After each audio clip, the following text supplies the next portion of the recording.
long-standing issue. You know, it was tough because the citizens voted to build us a firehouse, and all of a sudden the manager hired a fire chief and said downsize the fire chief, and I saw his plan. This isn't something I'm getting secondhand. His plan was to close Cherrydale Firehouse, not move it, close it. That's why it blew up, and it's been a debacle ever since, because this kind of government where the manager has so much authority, it creates that kind of havoc, and it did in that case. And so there's been a lot said about the Station 3 problems. I'm telling you, that's where it came from. I saw the new fire chief's plan to close Station 3 and Station 10, and that's the way he got hired. So I would urge people to remember as I'm talking about this, you know, this is not as dramatic a change as I kind of felt like I was hearing a little while ago. We're not getting rid of the county board, and we're not getting rid of the county manager. We're only shifting that level of authority so that it's possible for our county board members to be informed. See, I don't think our county board members are fully informed when they can't talk to the subject matter experts, and they're dependent upon a single source for all their information. So that's why, for us, that's the most dramatic change. In addition to the medic unit issue, I'd just like to point out, and I've got some of our medics here and all, and you know, one of the things that we run into all the time is people that come from academia tend to look at pie charts and bar graphs a lot, and they'll try to tell you you don't need another medic unit, and they always have a myriad of things why they can't do what we know you need to do, and the fire chief can't sit down and explain why we need to do these things. If you have a chance to ask any of these firefighters here who watch our medics and who watch people drop their certs because they get just so physically beat down they can't function at home anymore. You know, we've had several that have had to retire on post-traumatic stress disorder. It is pardon my language, it's the bastard job of the fire department because they beat you up. They beat you down until you can't do it anymore. And that's wrong, and we have to fight these battles every time we need medic units, and that's our reality. See, we live in the real world. Bobby Beer over there, he ran a call a couple weeks ago. The 15-year-old that decided to commit suicide with that circular saw on his neck. You know, when you run a call like that, if that's the only call, and I don't know what you guys ran that night, if that's the only call you ran that night, somebody wants to look at the bar graph might say, oh, you had a slow night that night. That's what they think. You know, because that's the frame of reference that we deal with here. You know, and the fire chief can't go in there and explain to the board, look, we need to change. We need more resources in EMS. And I'm running out of time, and I didn't even get it. Anyway, I knew 10 minutes would go fast.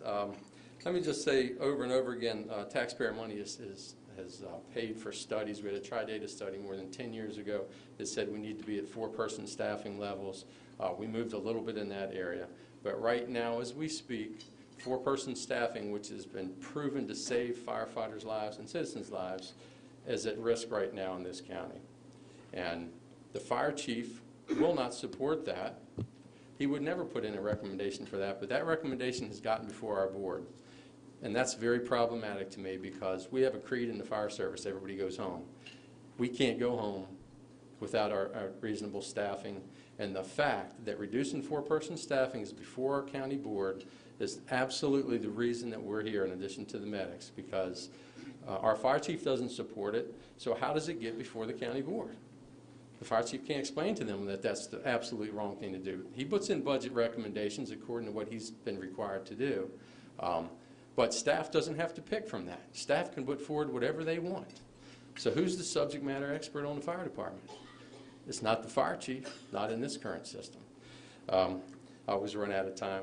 They have a bell at the county board times. So anyway, I would say in question and answer, you know, we're certainly ready to talk about the district piece because a lot of people have some questions about districts, which we would say is a better way to represent all the citizens here. But for us, first and foremost, it's about public safety and our people going home. And this system right now hasn't gotten it done for us, and that's why we're here.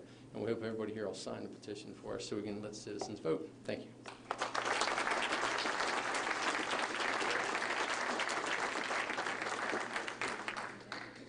Our next speaker, I guess, really needs no introduction to this group. Our next speaker is Ron Carley, our former manager of Arlington County. And before I formally introduce Ron, I would just like to take this opportunity to say to Ron, we thank you very much for your almost 30 years of service to Arlington County as manager and as also director of human resources.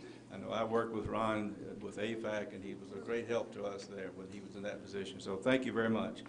Ron Carley has served as manager in Arlington from 2001 through October of 2009. He was Arlington's 9th permanent county manager since adoption of the current form of government in the 1930s. Ron served under 4 of the 8 managers that preceded him. He is now Director of Domestic Strategic Initiatives and Executive in Residence at the International City County Management Association in Washington.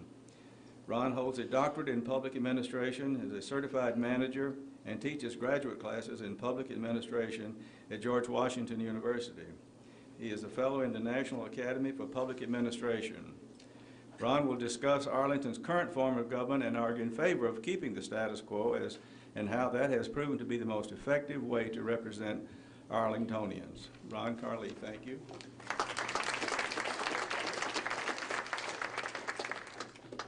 I'm sitting there trying to figure out why I would ever leave a position with such great power.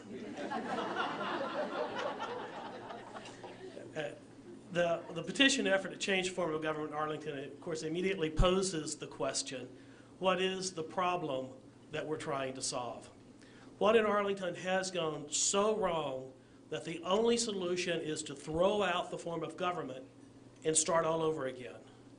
And when you look broadly, the answer is not readily apparent. Arlington has consistent AAA bond ratings from all 3 rating agencies. Arlington has been touted recently by BusinessWeek.com and the New York Times as one of the best communities in America to weather the recession. Unemployment in Arlington remains the lowest in Virginia and across the Washington area. Household income is among the highest in the nation. Residential properties have retained their values remarkably well. We have extraordinarily low crime rates. We have extraordinarily high public education outcomes. Arlingtonian satisfaction with local government is 29% above the national average, and we have won awards in smart growth, transportation, human services, housing, and so much more. Now, as referenced by the previous speaker, the union's website says that we need to change the form of government because a great deal has changed since 1930, and Arlington can no longer be described as a rural, homogeneous community. Yet the form of government proposed for Arlington is used by only 4 counties in Virginia, 4 rural, homogeneous communities in far southern part of the Commonwealth: Scott, Carroll, Russell, and Grayson counties. Their populations range from 16,490 to 30,000. And each of them, they are spread out across over 400 square miles. Their demographics range from 75% white to 98.5% white. Are these the localities to look to for managing a modern Arlington? And should we also adopt their public safety models and revert back to volunteer fire departments and rescue, which all 4 have?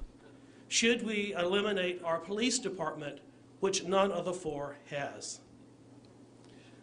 What the argument put forward fails to realize is that the manager plan of government under which we operate has been amended multiple times throughout the years, essentially revisited every legislative session to adapt to the changing needs of Arlington. Reverting to the rural form of government puts much of the authority that is unique to Arlington today in jeopardy. Some of these were outlined by the first speaker. Would a change in government affect, and we need to know this from a legal and definitive way, our special affordable housing legislation, which we fought so hard to get, that is unique to Arlington, our AHIF program, our human rights program, public-private partnerships such as Courthouse Plaza, child regulation, the very first item I took to the General Assembly myself, transfer of density, civil service, photo red light, and our integrated human services department, and others that perhaps we have not even thought of. Clearly, the union has not considered any of these questions or conducted any analysis about them, nor even more basic questions as to how would the bond rating agencies evaluate such a radical change in Arlington's government.